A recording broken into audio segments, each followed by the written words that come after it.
বিশ্ব নবী সরকার দু আলম নবী মুহাম্মদ রাসূলুল্লাহ সাল্লাল্লাহু আলাইহি ওয়াসাল্লাম হাদিসের মধ্যে বলেন, যেই ব্যক্তি রোজা থাকবে সেই ব্যক্তি অশ্লীল কথা মুখ দিয়ে বলতে পারে না।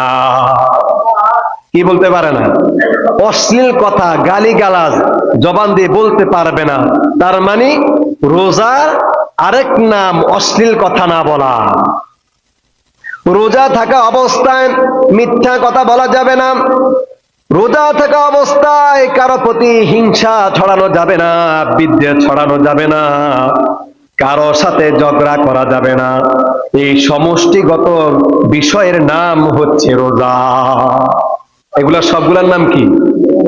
শুধু খানা থেকে দূরে থাকলাম, স্ত্রী সহবাস থেকে দূরে থাকলাম, কিন্তু মিথ্যা কথা ছাড়লাম না, রোজা হবে না, রোজার হক আদায় হয় নাই।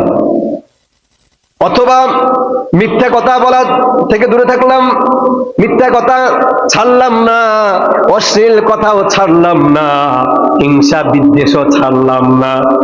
আমি অনাহারে থেকেছি কষ্ট করে, স্ত্রী সহবাস থেকে দূরে থেকেছি, কিন্তু বাজিক আরো যে জিনিসগুলো আছে এগুলা ছাড়তে পারলাম না। তাহলে আমার রোজাটা পরিপূর্ণ হলো না।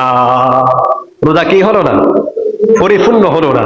কোন ব্যক্তি যদি রোজাকে পরিপূর্ণ করতে চায়, যেরকম খানা থেকে দূরে থাকতে হবে, ঠিক তেমনি স্ত্রী সহবাস থেকেও দূরে থাকতে হবে, মিথ্যা কথা থেকেও দূরে থাকতে হবে, হিংসা থেকেও দূরে থাকতে হবে, ঝগড়া থেকে দূরে থাকতে হবে, গালিগালাজ থেকেও দূরে থাকতে হবে, নিজের জবানটাকে হেফাজত করতে হবে। এই সমস্ত যখন আপনি করতে পারবেন, আপনার রোজা রেখে আপনি সফল। রোজা রেখে আপনি কি সফল, আপনি কামিয়াব, আপনার রোজা ঠিক আছে। তাহলে রোজা কি শুধু খানা থেকে দূরে থাকার নাম? না। রোজা কি শুধুমাত্র স্ত্রী সহবাস থেকে দূরে থাকার নাম? না।